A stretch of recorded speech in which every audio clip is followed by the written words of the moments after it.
Amados hermanos y amigos, es de gran gozo y alegría poder llegar a ustedes por este medio y también poder llevar a ustedes la palabra de Dios.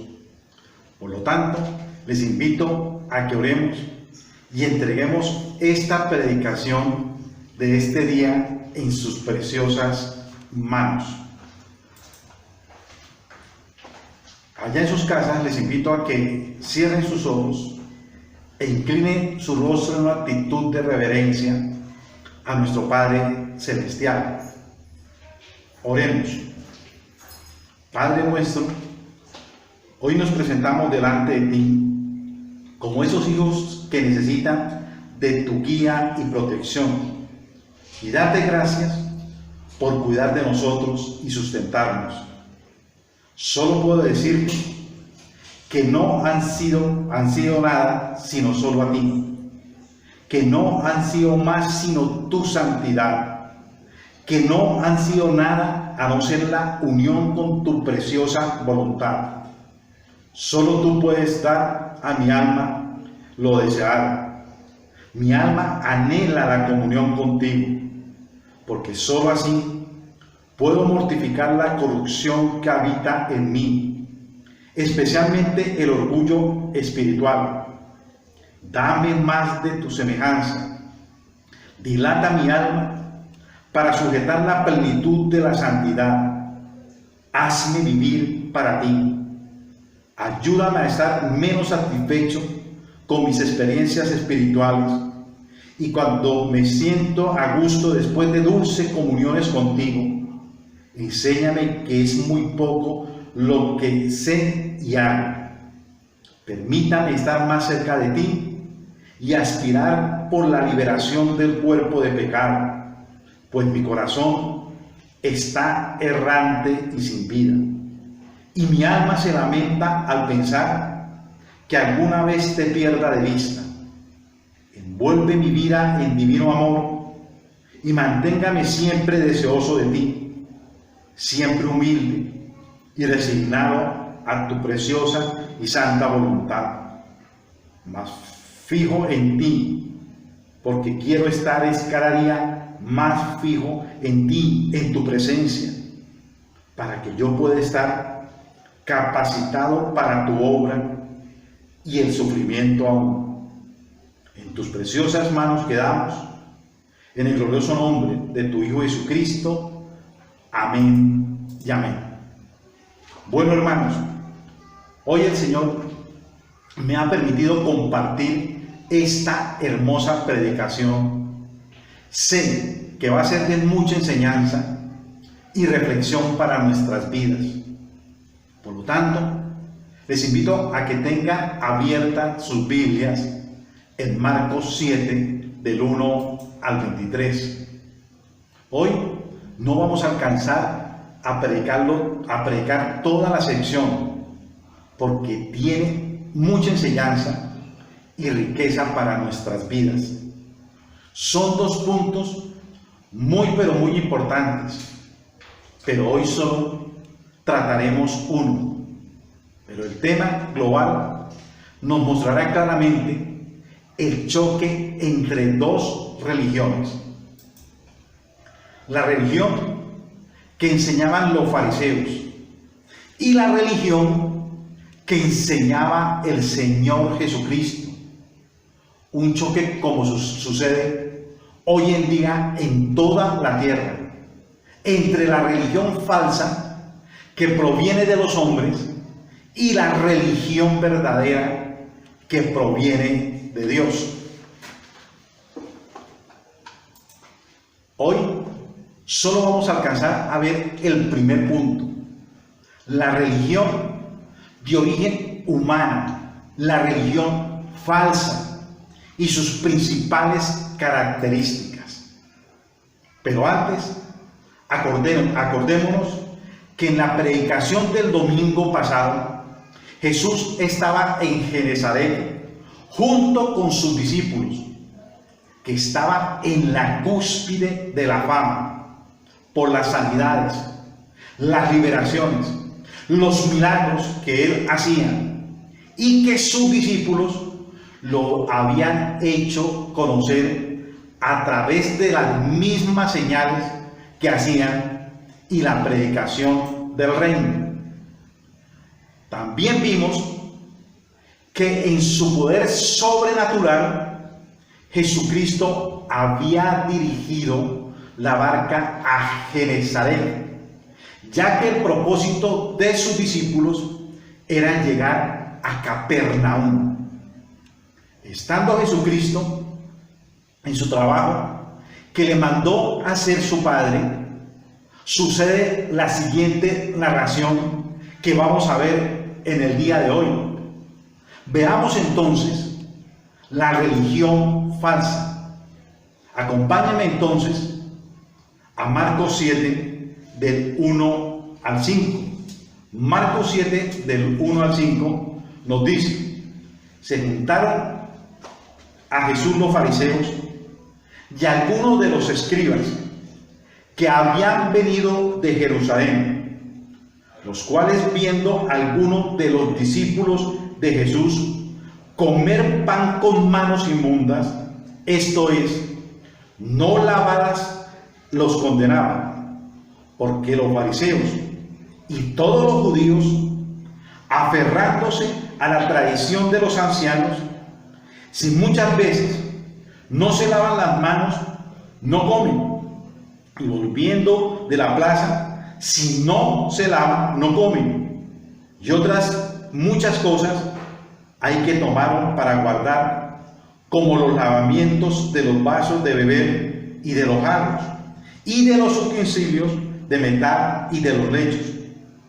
Le preguntaron pues los fariseos y los escribas: ¿por qué tus discípulos no andan conforme a la tradición de los ancianos, sino que comen pan con las manos inmundas?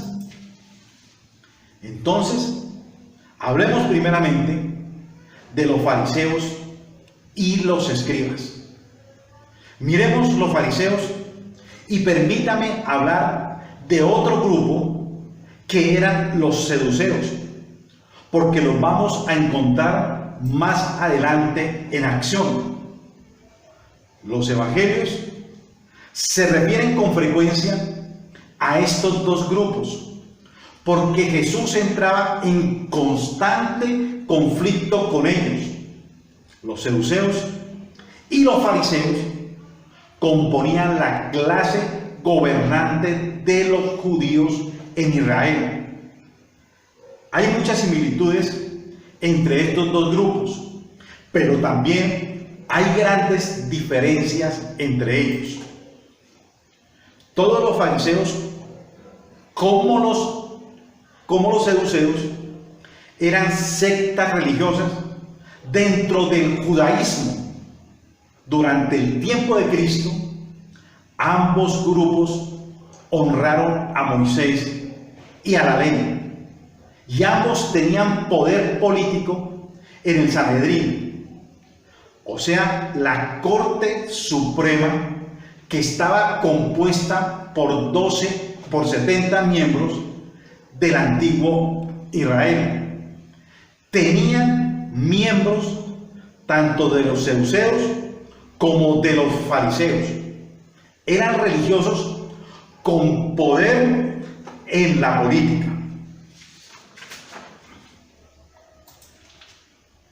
¿Cuáles eran las diferencias y características de estos dos grupos? Los saduceos negaron la vida después de la muerte, sosteniendo que el alma perecía, y perecía al morir. Pero los fariseos creían en una vida después de la muerte y en una recompensa y castigo apropiados para los individuos. Los saduceos rechazaron la idea de un mundo espiritual invisible, pero los fariseos enseñaron la existencia de ángeles y demonios en un reino espiritual. Los saduceos eran más elitistas y aristocráticos que los fariseos. Los saduceos tendían a ser ricos y a ocupar puestos más poderosos. Los principales y los sumos sacerdotes eran saduceos y ocupaban la mayoría de los puestos en el Sanedrín. En cambio, los fariseos eran los que representaban más al pueblo trabajador común y tenían el respeto de las multitudes. En cambio, los fariseos eran los que en el lugar de poder, en cambio los fariseos eran los que en el lugar de poder de los saduceos era el templo de Jerusalén. O sea que el templo de Jerusalén era donde estaba la secta de los saduceos. Los fariseos eran los que controlaban las sinagogas. Los saduceos eran más amables con Roma y eran más complacientes con las leyes romanas que los fariseos. Mas el pueblo trabajador común y tenían el respeto de las multitudes. Vamos a ver las diferencias que existían entre el templo y la sinagoga. El templo de Jerusalén era para los judíos palestinos. Era el lugar sagrado de culto a Yahvé, el templo de Jerusalén. Pero las sinagogas era el centro de oración o instrucción religiosa judía para aquellos que por su lejanía de Jerusalén no podían acudir al templo. Jesús tuvo más conflictos con los fariseos que con los saduceos.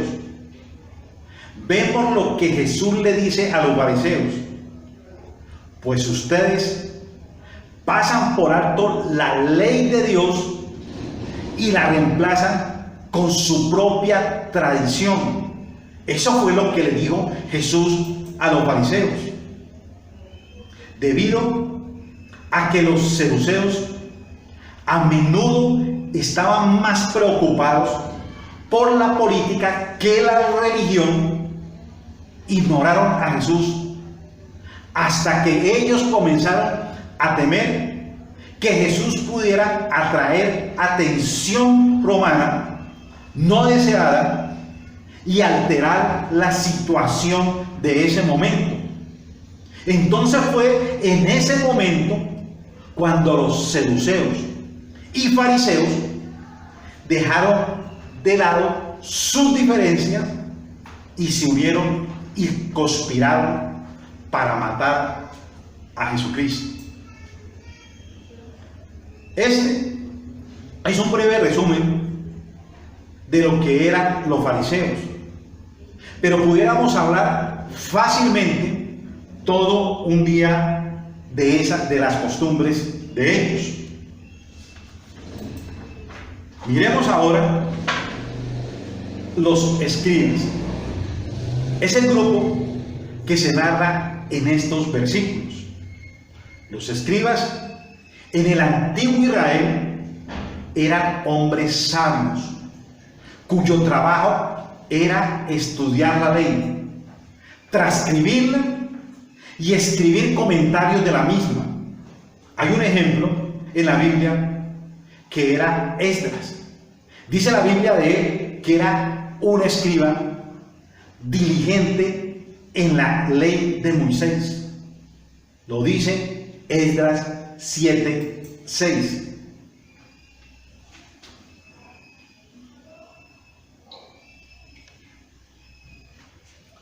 Los escribas tomaban seriamente su trabajo de preservar la escritura.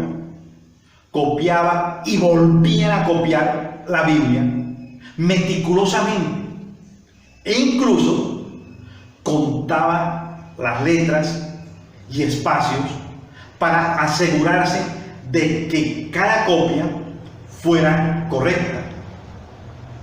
Sin embargo, los escribas iban más allá de la interpretación de las escrituras y añadieron muchas tradiciones humanas a lo que Dios había dicho.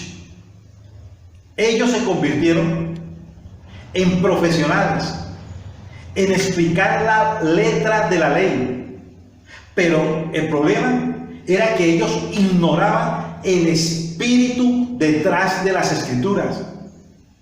Las cosas fueron empeorando, tanto que las regulaciones y las tradiciones que los escribas añadieron a la ley se consideraron más importantes que la propia ley. Esto era muy grave. Pero sin embargo, los escribas iban mucho más allá. Y eso fue el error de ellos. Y eso fue lo que Jesús le llamó la atención. Todo esto dio lugar a muchos enfrentamientos entre Jesús, los fariseos y los escribas. Al inicio del Sermón del Monte, Jesús conmovió a su audiencia declarando que la justicia de los escribas no era suficiente para hacer que alguien llegara al cielo. Así que una gran parte del sermón de Jesús trató con lo que habían enseñado ellos al pueblo, los escribas, y lo que Dios realmente quería. Hacia el final del ministerio de Jesús, Él condenó totalmente a los escribas por su hipocresía. Ellos conocían la ley, la enseñaron a los demás, pero no la obedecieron. Los escribas, cuyo objetivo era conservar la palabra, pero la palabra de Dios, realmente lo que hicieron fue anularla por las tradiciones que ellos habían transmitido. Como vemos, eran 3 grupos. Esto nos va a servir de referencia para próximas predicaciones. Estos 3 grupos se convirtieron en perseguidores de Jesucristo. Pero en esta narración vemos que entran en acción los fariseos y los escribas, que a pesar que tenían diferencias entre ellos, entonces ellos se unen con un fin especial, con el fin de destruir la verdadera doctrina. Y su fin principal era crucificar a nuestro amado Señor Jesucristo. Tanto los escribas como los fariseos, al inicio del ministerio de Jesús, sabían que el mensaje que predicaba Jesús era un ataque directo contra el sistema de obras de justicia que ellos representaban. En consecuencia, siempre buscaban maneras de desacreditar su ministerio ante los ojos del pueblo, con la meta última de eliminarlo. Estos fariseos y escribas habían venido desde Jerusalén, el centro de la ortodoxia judía. Sin duda, habían ido allí por el mandato del Sanedrín y estaban pendientes de cualquier movimiento de Jesús y de sus discípulos. esperando que cometieran un error para juzgarlos según la tradición de ellos, no de la palabra de Dios. En los versículos del 2 al 5 vemos esto, cuando bien dice, los cuales viendo a algunos de los discípulos de Jesús comer pan con manos inmundas, esto es, no lavadas, los condenaban, porque los fariseos y todos los judíos, aferrándose a la tradición de los ancianos, si muchas veces no se lavan las manos, no comen, y volviéndose de la plaza, si no se lavan, no comen, y otras cosas hay que tomaron para guardar, como por ejemplo los lavamientos de los vasos de beber y de los jarros, y de los utensilios de metal y de los lechos. Le preguntaron pues los fariseos y los escribas, ¿por qué tus discípulos no andan conforme a la tradición de los ancianos, sino que comen pan con las manos inmundas? No era que los discípulos tuvieran las manos sucias, simplemente que ellos no realizaban esas ceremonias tradicionales. A pesar de ser judíos, ellos con Jesús habían dejado esas tradiciones de hombres.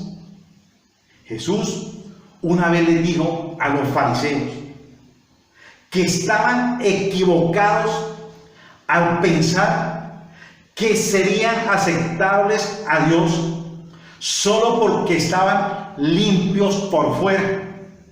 Esto le dijo Jesús a los fariseos y escribas.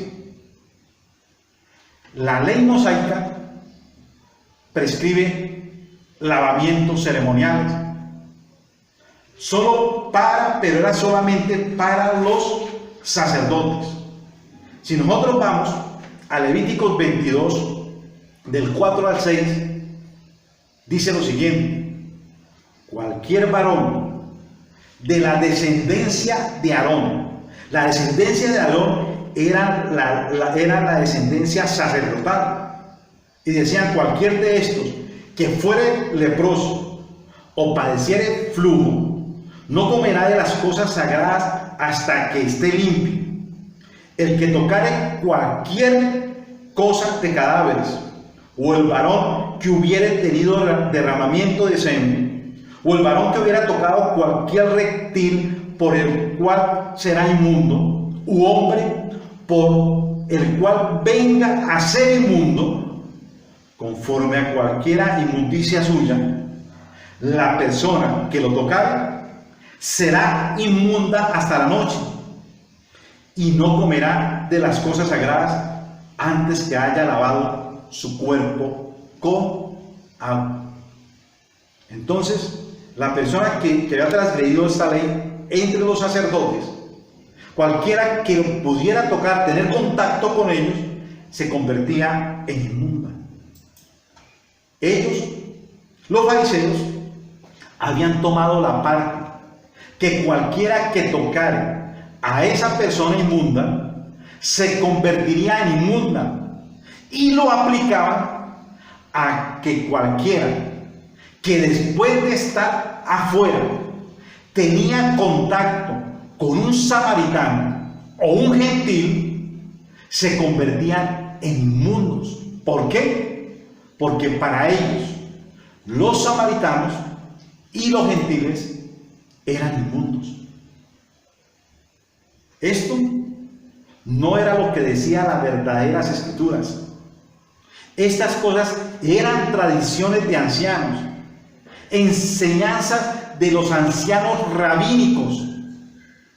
A ellos les interesaba, no les interesaba la higiene, sino que estaban obsesionados por una tradición, un ritual. Su insistencia con estos rituales se debía fundamentalmente a que querían ganar méritos delante de Dios y así lograr la salvación. Y aunque al llevar a cabo sus rituales de lavamiento parecían muy humildes, lo que pretendían en realidad era impresionar a los hombres con su tremenda religiosidad, con su tremenda religiosidad. Pero ¿cómo habían llegado a tal punto? Es mi pregunta. El primer paso consistió en agregar a las escrituras sus tradiciones como suplementos útiles. Vuelvo y repito, el primer paso consistió en agregar a las escrituras sus tradiciones como suplementos útiles. Segundo, colocar sus tradiciones a la misma altura de la palabra de Dios y darles la misma autoridad. Gravísimo. Es que las tradiciones no pueden superar la autoridad de Dios, su palabra. Y esto fue lo que ellos hicieron. Y por último, fue honrar sus tradiciones más que las escrituras y hacerlas descender de su legítimo puesto. Miren, la palabra tradición viene del latín traditio, que significa transmisión de noticias, transmisión de composiciones literarias, transmisión de doctrinas, transmisión de ritos, transmisión de costumbres, cualquier clase de tradición, hecha de generación en generación, transmitida de generación en generación. Mientras que Jesús solo aceptaba las escrituras. Los fariseos ponían todo su énfasis en sus tradiciones. Hoy en día existen tradiciones humanas en muchas iglesias, tradiciones que no son de la palabra de Dios, y le ponen suplementos disque útiles para la palabra de Dios. La palabra de Dios no necesita suplemento. La palabra de Dios es clara, concisa, no necesita suplementos. Por ejemplo, yo les voy a decir, hay iglesias que celebran las famosas fiestas solemnes. Estas fiestas eran para el pueblo de Dios en ese tiempo. Mire que Pablo habló sobre esto en Gálatas 4, del 9 al 11. Y decía Pablo: mas ahora, conociendo a Dios, le estaba hablando a la iglesia de Galacia. Mas ahora, conociendo a Dios, o más bien, siendo conocidos por Dios, ¿cómo es que os volvéis de nuevo a los débiles y pobres rudimentos a los cuales os queréis volver a esclavizar? Guardáis los días, los meses, los tiempos y los años. Me temo, decía Pablo, de vosotros, que haya trabajado en vano con vosotros. Entonces, Pablo les estaba hablando de volver nuevamente a las tradiciones de hombres. Hoy en día encontramos supuestas iglesias con rasgos fariseicos, como celebrando la fiesta de la siembra y la cosecha, la fiesta de las primicias. Pero si usted estudia la Biblia, usted se dará cuenta que los apóstoles no siguieron estas tradiciones. No siguieron estas tradiciones. Las dos conmemoraciones que Jesús dejó fue solamente la cena del Señor y el bautismo, nada más. Solamente la cena del Señor y el bautismo, no más, solamente esas dos. Veamos otro ejemplo que cometen hoy las iglesias, los pastores. El vestirse hoy los pastores con atuendos sacerdotales. Las vestiduras sacerdotales en el Antiguo Testamento eran figura del sumo sacerdote que había de venir. Cada parte de esta vestimenta tenía un significado de la obra que Cristo iba a hacer en la cruz de Calvario. Los apóstoles supuestamente eran merecedores de estos atuendos, pero vuelvo y digo, ¿dónde nombra la Biblia que ellos se vestían de tal manera? Otro ejemplo, celebrarle el cumpleaños al Señor Jesús. Los más indicados para celebrarle a Jesús sus cumpleaños, yo creo que eran los apóstoles. Y vuelvo y digo, y en la Biblia no se nombra nada de esto. Otro ejemplo, peregrinaciones de Israel. Dicen que tienen más validez los bautismos allá que los bautismos que hacemos en la iglesia. Que allá Dios te sana en el muro de los lamentos. Que lleve tu petición y que la meta en el muro.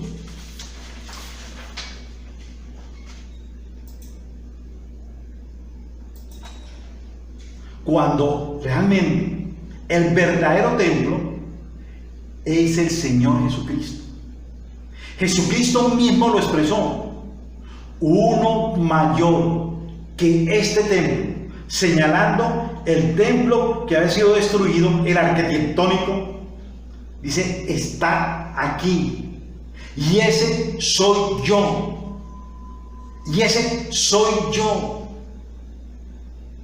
Entonces termino por preguntarme, ¿lo que hacen estos pastores será tradición?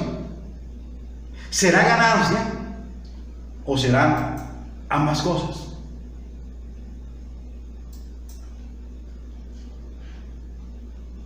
La importancia del diezmo, las campañas de sanidades y liberación. Cuando Jesús y sus discípulos se metieron en política, antes Jesús huía de esas cosas. O cuando Jesús les decía a sus discípulos, vayan, traigan gente, vamos a hacer una campaña de liberación o una campaña de sanidad. Yo no lo veo en la Biblia. Como lo vemos hoy en día. Muchas tradiciones de hombres, metidas ¿dónde? Metidas en la iglesia. Estos judíos no pudieron afectar al Mesías por estar pendiente de sus propias tradiciones. Pero miremos también otra cara, la actitud de Jesús ante estos grupos. Jesucristo nunca se creyó que aunque tenía la verdadera religión, la del cielo, los trató con desprecio. Y este es un error que muchos cristianos cometen hoy en día. Son como los fariseos. Cuando les preocupa, ¿cuánto les preocupa comprometerse con tener contacto con los no creyentes? Ellos se preocupan. No, que vamos a tener contacto con los que no son creyentes, esos son unos incircuncisos. Mientras lo que Jesús quiere es que vayamos al mundo y llevemos su mensaje. Ellos son los que necesitan ser sanos. Ellos son los que necesitan ser sanos. La gente que está en el mundo. Pero permítame aclarar algo. La palabra contacto significa tocar o palpar. Es eso. Simplemente contacto. No es una compinchería con la gente del mundo y convertirse uno a ellos. Porque muchos cristianos van al extremo. No, es que Jesús también se juntaba con los pecadores, se juntaba con la gente del mundo. Pero si usted ve a Jesús actuar, él iba, compartía del reino de Dios y ahí mismo salía. Seguía su camino, pero no se quedaba ahí en compinchería con la gente. ¿Qué error tan grave que cometieron estos fariseos y escribas al preguntarle a Jesús: ¿por qué tus discípulos no siguen nuestra antigua tradición? Ellos comen sin antes realizar la ceremonia de lavarse las manos.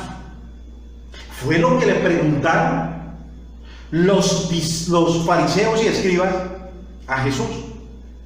Pero esa respuesta la vamos a encontrar en el próximo domingo, que es una predicación espectacular lo que sigue, porque ahí Jesucristo nos va a aclarar muchas, pero muchas cosas en nuestras vidas.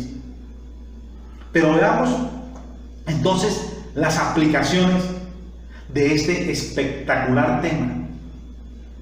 Las tradiciones falsas, las que no están en la palabra de Dios, dañan mucho, pero mucho, la visión de Dios.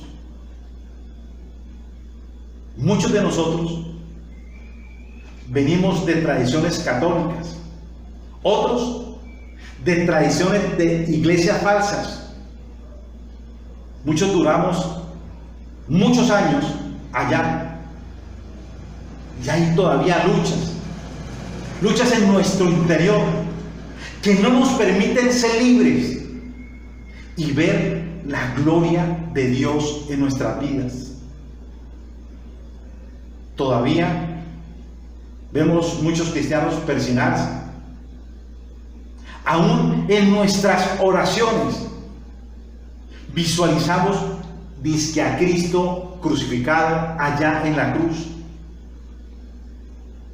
Vemos a nuestro Padre Dios como un Dios castigador, como un Dios duro, porque eso fue las tradiciones que nos infundieron nuestros padres. De un Dios castigador, un Dios duro. Es un Dios que no le rebaja absolutamente a uno nada. Tradiciones. Muchas veces vemos a Cristo solo como el proveedor. Él es el que nos provee. Pero nunca tomamos la delicadeza de ir a la palabra de Dios y estudiar la palabra de Dios con respecto a Jesucristo. Yo nunca vi, por ejemplo, a Jesucristo en el Antiguo Testamento. Desde el Génesis hasta el Apocalipsis se habla de Jesucristo. El Antiguo Testamento, a través de figuras, símbolos, nos acercaba a la venida de nuestro amado Señor Jesucristo.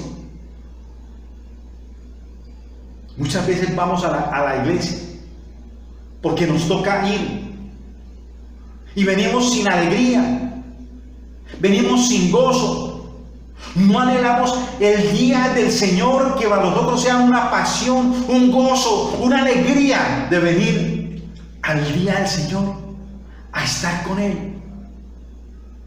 Lo hacemos por tradición, porque tenemos que venir.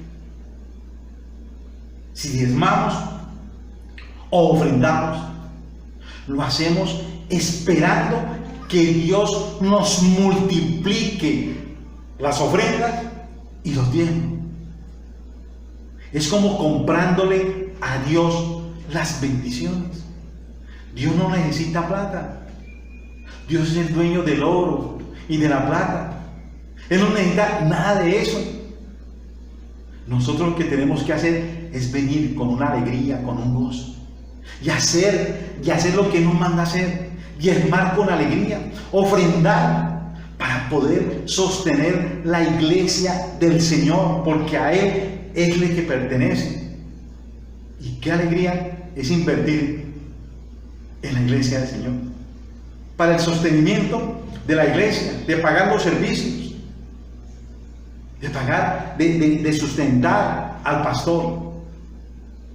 Pero no lo hacemos así. Pero muchos creen estar en la verdadera religión simplemente porque siguen la religión que heredaron de sus padres. Pero a menos que hayan experimentado un cambio de corazón, un nuevo nacimiento, su religión sigue siendo una religión falsa, porque no es de corazón. Muchos seguidores de falsas religiones están convencidos de que conocen a Dios, de que Dios es su Padre. Como decían en otro lugar estos mismos fariseos a Jesús: Dios es nuestro Padre. Pero a ellos mismos Jesús les dijo: vuestro padre es el diablo, porque realmente no le conocen de corazón. Mi querido hermano, las tradiciones de hombres han hecho mucho daño hoy en día a las iglesias, a los creyentes. Pídele a Dios con clamor que te libere de ellas, que te hagan libre, que te muestre que Jesucristo es suficiente para ti y no hay nada más fuera de Él. Como dijo Jesucristo: venid a mí, todos los que estéis trabajados y cansados, que yo solo les daré descanso. No sigas luchando con dioses falsos que te han vendido las iglesias falsas. Estudia la verdadera doctrina, conozca la verdad para que te haga libre. Huye de esas iglesias que solamente quieren lucrarse, mientras toda la vida has esperado que los cielos se abran sobre tu vida y cada día sigues peor. Les invito entonces, hermanos, a que allá en sus casas mediten en esta predicación y que ahora inclinemos nuestro rostro, lloremos a nuestro Padre Celestial. Amado Padre, hoy quiero darte gracias porque muy claro has hablado a nuestras vidas. Perdóname porque comprendo que toda mi vida he caminado en muchas tradiciones de hombres. Reconozco que las he practicado y que solo ha traído frustración, dolor y desespero a mi vida. Hoy pongo mi vida en tus preciosas manos. Arranca, Dios, el fariseísmo que hay en mi vida. Dame, Dios, un nuevo corazón, limpio como el cristal y puro como la miel, para poder entender, Dios, la verdadera escritura, la tuya, tal como tú la escribiste, sin añadir ni una coma de lo que tú quieres enseñarme. Quiero pelear la buena batalla de la fe, echar mano de la vida eterna por lo cual fui llamado. Quiero ser firme y valiente, seguir adelante, No temer ni aterrorizarme ante aquellos fariseos, porque sé que tú eres el que va conmigo. Tú no me dejarás ni me desampararás. Tú eres mi fuerza y mi escudo. En ti confía mi corazón y soy socorrido. Por tanto, mi corazón se regocija y le daré gracias a Dios con mi cántico todos los días de mi vida. A ti sea la gloria y la honra. Amén y amén.